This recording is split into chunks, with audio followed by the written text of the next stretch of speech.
The happiest people are not those people getting more, but they are those people need to give more.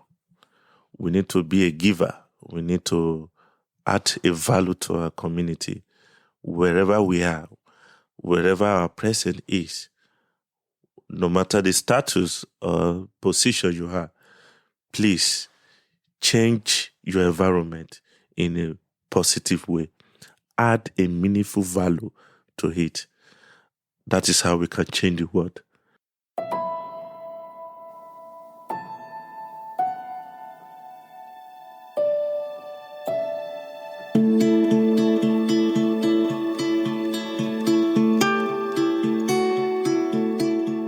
Welcome to the Earth Keepers podcast.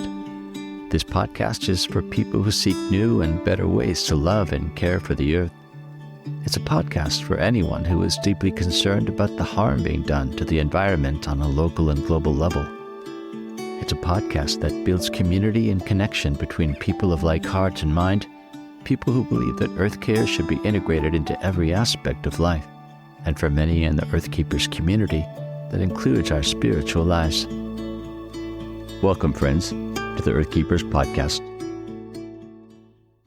Hey, friends, this is Forrest with a quick introduction to a really special episode, one that won't be hosted by me. As you know, this podcast has a very global audience. We've got listeners in 108 countries now, and our reach expands every month. And that's because Earth Keepers like you are so great about spreading the word about this podcast and sharing episodes with others in your social networks. Changing the climate future of our planet can only happen when we all work together and learn from each other.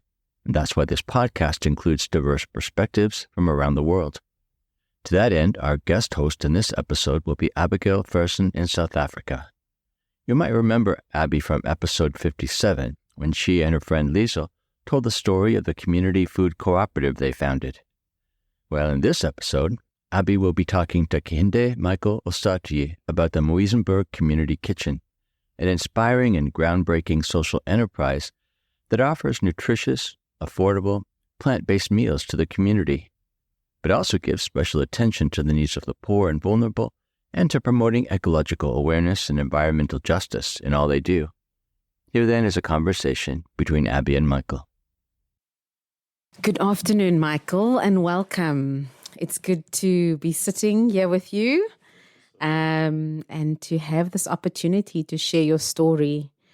My name is Abigail Fehrsen, and I am with Michael here in Cape Town, South Africa, in Muizenberg, and I'm excited to share Michael's story today. Won't you please orientate the listeners to who you are and tell them a little bit about who you are, where you are, and what your role at Muizenberg Kitchen is? And feel free to weave in your personal story into that as well. My name is Kehinde Micheal. I graduated with a bachelor degree in laboratory medicine. Then I majored in histopathology, which is a clinical aspect in Nigeria. Then what brought me here to South Africa, I came to study forensic for 18 months program as affiliated with UCT and Tigerberg Hospital.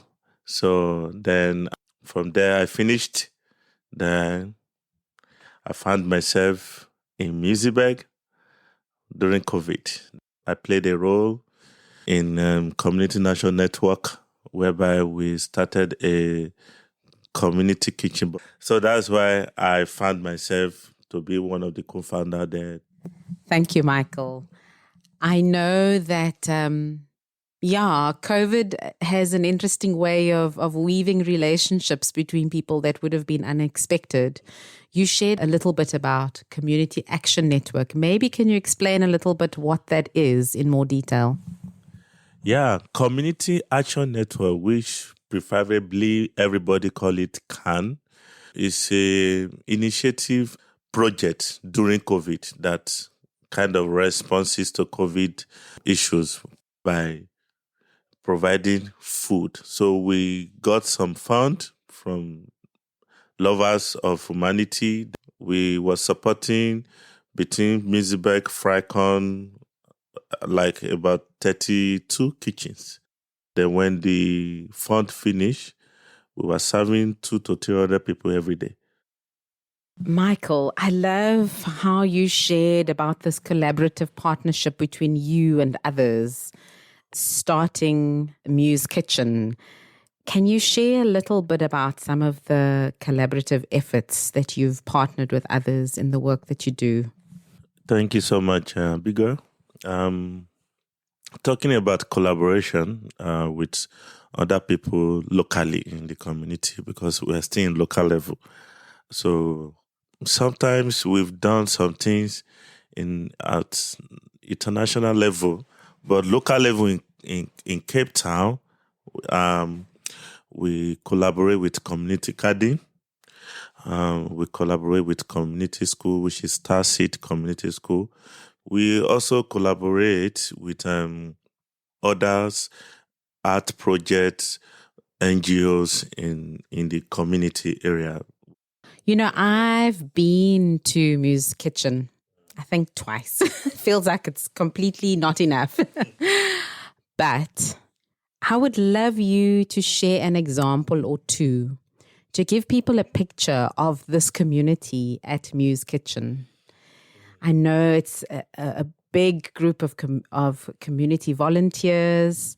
Can you perhaps share a story or two that can give people a picture and a feel of this very special community? Actually, there's a lot of stories to share, but I will just pick one or two. There's one of the homeless guy that don't have a place, don't have a shelter, don't have, it's nothing. So he walked up to me and he said, please, can I have a food? I said, come to the garden. So I gave this young man food to eat. And every time he comes, and the next time he asks me, sorry, I don't want to just eat alone. I also want to give back to community. I said, you are free. You can come and volunteer. And he got accepted. And I know he's not dressing nicely. So, and I went home, I took some of the clothes I'm using, and I gave it to this guy to dress, so that the way you dress is the way they will address you. Because I don't want them to see like a homeless person. He so appreciates. Then I walked towards again to put him in a shelter in New Hope organization I work. So it was in the New Hope house where it's a second phase place. Then they accepted him. He was there. He's doing well, and he was volunteering. He was eating, and his life changed. Then when he looks back at me, he said, Michael, if I did not meet you that time, and if I did not give my service, as if my life would not be changed like this. So, and I'm happy that, yes, I changed somebody's life through this community kitchen project. So there's a lot of testimonies I can share. There's a lot of life that have changed through this project. So because food is a catalyst that connects and brings people together. So food is a network, it's a connector, it's a different thing. So it's a simple element that can bring me and you, that we are here talking together, to give someone a life everlasting meaning. Thank you for sharing those very meaningful testimonies of how, like you put it, an act of giving, an act of kindness. And what I loved about what you shared now is that it shows how when we give and receive kindness and give and receive to each other, it's contagious. It is contagious. And I think these stories that you've chosen so well that really simmer down to some of the values of the community kitchen and Muse Kitchen. Can you maybe summarize some of those values where these examples that you've shared have indicated what some of those core values of the kitchen is? Some of the core values, like the story I shared earlier, we empower the youth. It's also our value to also have a Kitchen as a holistic place where we meet new faces, different people from different angles. Also do kind of value of nutritional workshop that we do trainings, we do nutritional workshop with different people around us. And also our value is also to collaborate and adapt with other like community garden and the Starseed Community School to use food also to connect with these people, to teach the kids in the Starseed Community School on where they know where food is coming from. They're also in the garden to know how food is planted, generate. So we work together like that. We connect together like that. So that is another core value, is to develop the community, to make it a home for everyone, to be together, to speak together, to make a friend, to give a person a life meaning. So that is what we are all about. Michael, I experienced that the other day when I popped in at the kitchen. It really is a welcoming place. Yeah. And in fact, the person that I met that was there on that afternoon also had just acquainted herself with the kitchen. But I could see she was at home. She felt welcomed. She felt really at ease. And I think that's a really beautiful thing, that people from any walk of life feels welcome and included, and not just someone who can receive, but someone who can give, that they are considered valued, that they are considered worthy, that they themselves can be empowered and are empowered to participate in contributing to what is served. And I think your story earlier really encompasses that so well, that everybody's welcome to receive and everybody's welcome to give if they choose to. There is such a strong community focus in the work of Muse Kitchen, in the work of the community garden, and through the community school. You've shared some of the educational elements of the Muizenberg Kitchen. Does that sometimes come in the form of workshops? I mean, I know that people who are connected through Muse Kitchen and connected through the community school participates in that. But are there other ways that Muse Kitchen imparts some of that knowledge through some educational workshops or discussions or evenings? How are other ways in which that happens? This is the area I love so much. Many people always think that when you say kitchen, they feel like you just go there, sit down, you eat, and you walk away. No, kitchen is a home. It's a holistic place. So the education aspect system that we run in the kitchen is like a research project place. That is one. Secondly, we also assist the hospitality student in Falls Bay College in Muizenberg here to train them, not just theoretically, to assist the college practically. They partner with us.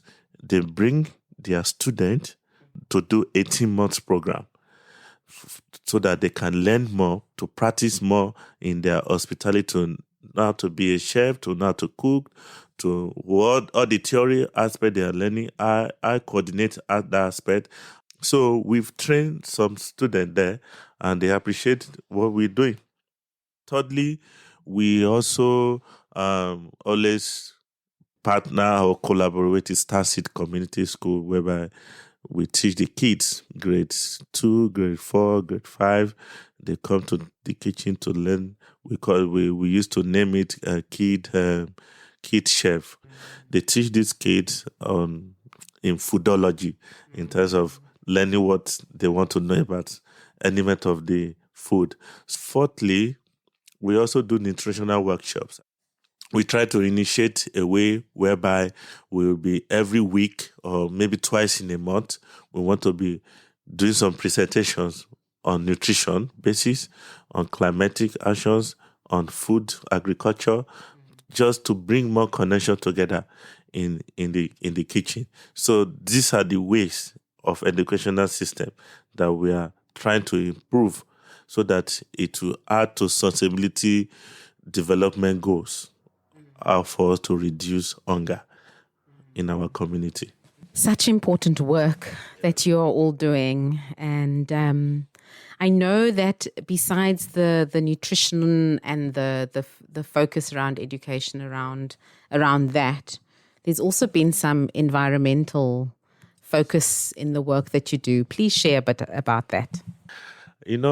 One thing about environmental justice that we're talking about, we can't, I always put my service above myself. Let me put it like that. Zero hunger. We focus in zero hunger. So we can't neglect by not focusing on zero waste. So, and that is part of environmental justice. Food system, climate action, environmental issues around us. So that is why we ventured into doing cleanup activities.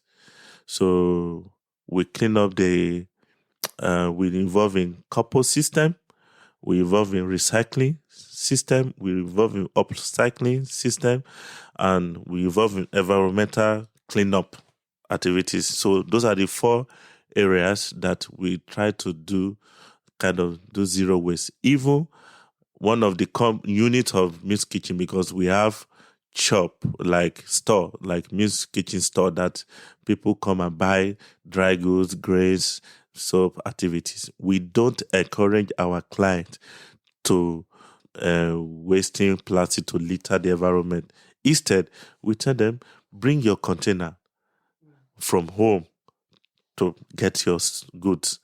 That is the same unique system that it works in the community garden. Whenever I'm sharing food to the needy, bring your container, because those are the way to curb waste, to zero waste. So now, compost area, all the veggies we chop, the remaining, we don't throw it away. We manage to store it as a compost. We take it to our community garden for them to use as an organic waste, for them to use it there. We have food waste also, which also serve as an organic for the community garden. So we have recycling system. We don't just throw it away like that. We encourage people. They come together. We bring those recycling. We link to a local recycling company. They come. They pick up this every Thursday to involve the residents in terms of environmental justice, so that they will know the benefit on how to keep the environment clean. These are the way that we are doing justice to our environment to keep it clean. So we don't want to be injustice, but we wanted to add more value to our community. So that is what Kitchen is also doing. So we are not just eating food alone. Hey friends, Forrest here again. Going to take a quick break to hear some words of encouragement from a partner program. Then we'll be right back to the conversation between Abby and Michael.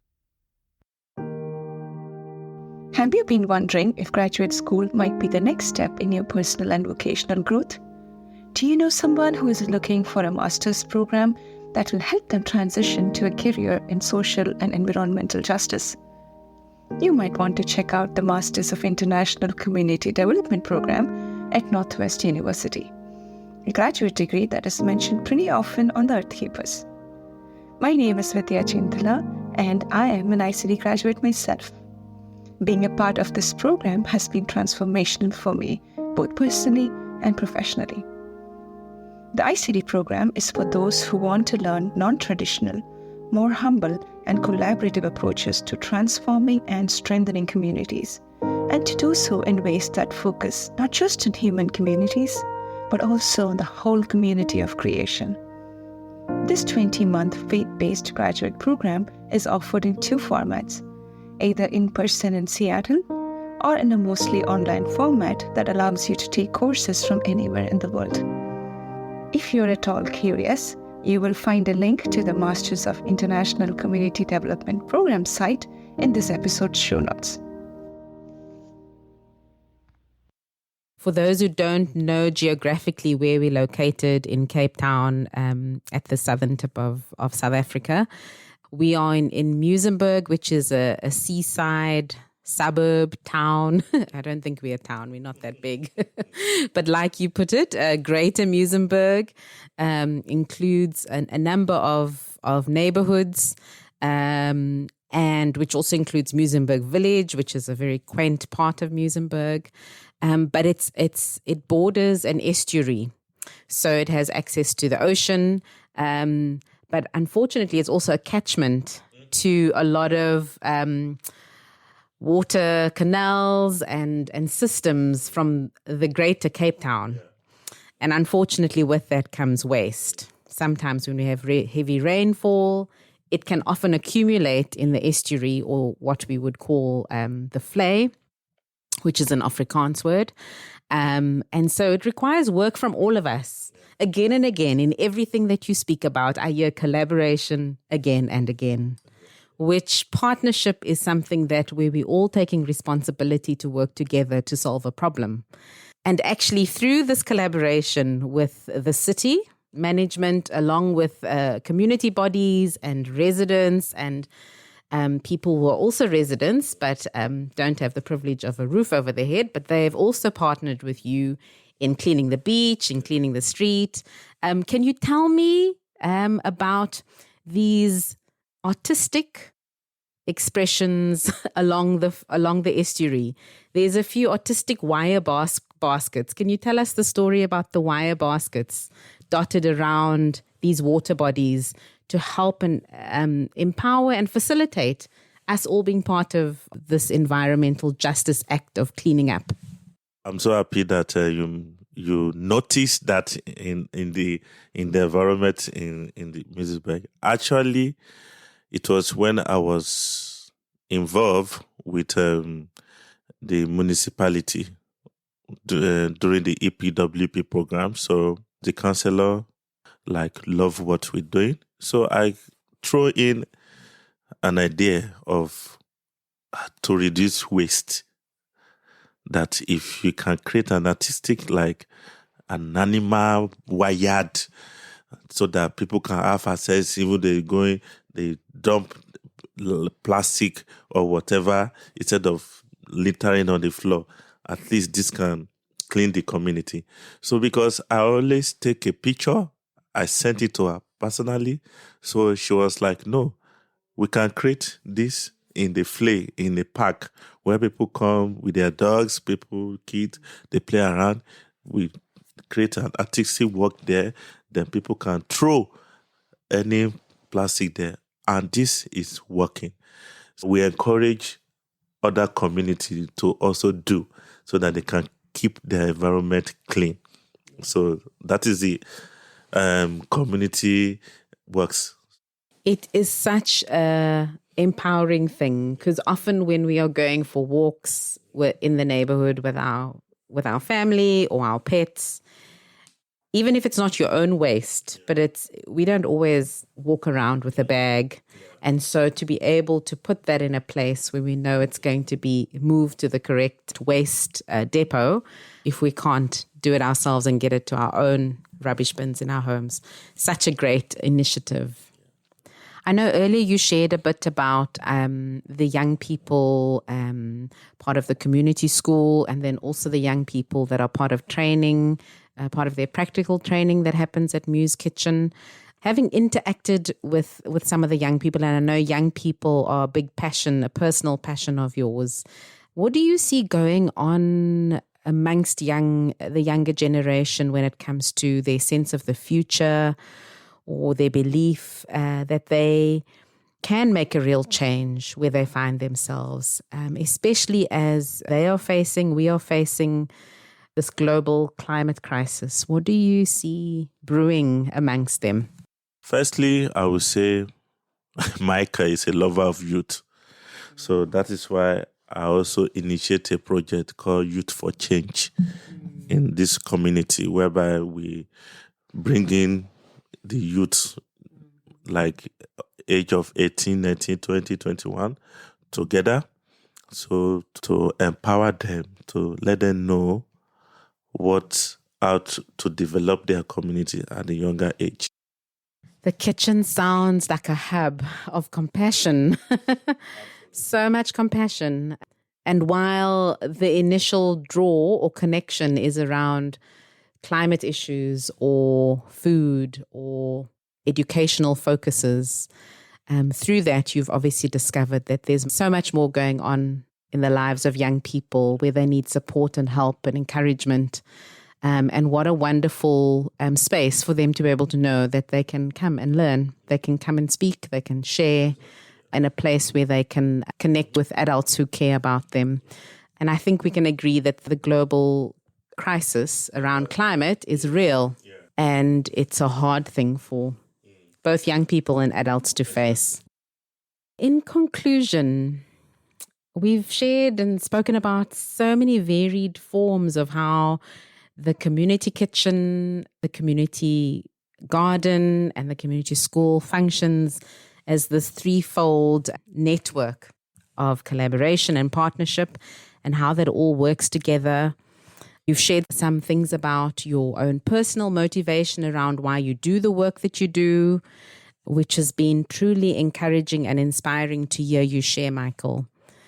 The Earth Keepers podcast listeners find themselves in many parts of the world.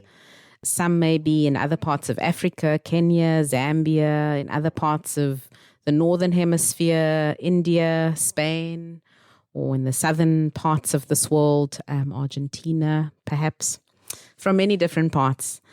What lessons could they take away from this conversation that would inspire and equip them to become better Earth Keepers, to be better global citizens? What would you say to them?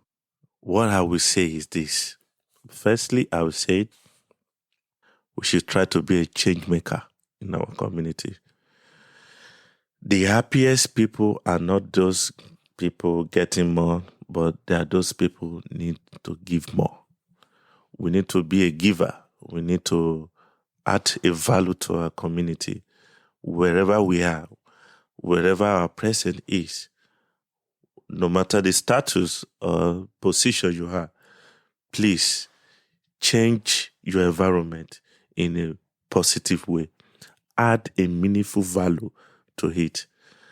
That is how we can change the world. That is so true, that we can all, in the places around the world, in our local community, like you did, you merely observed what you saw around you and you acted.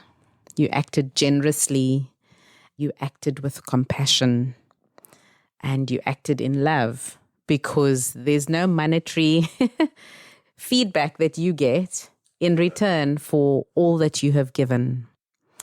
And I know that you're a man of faith, and so I know that God's played a part in your giving.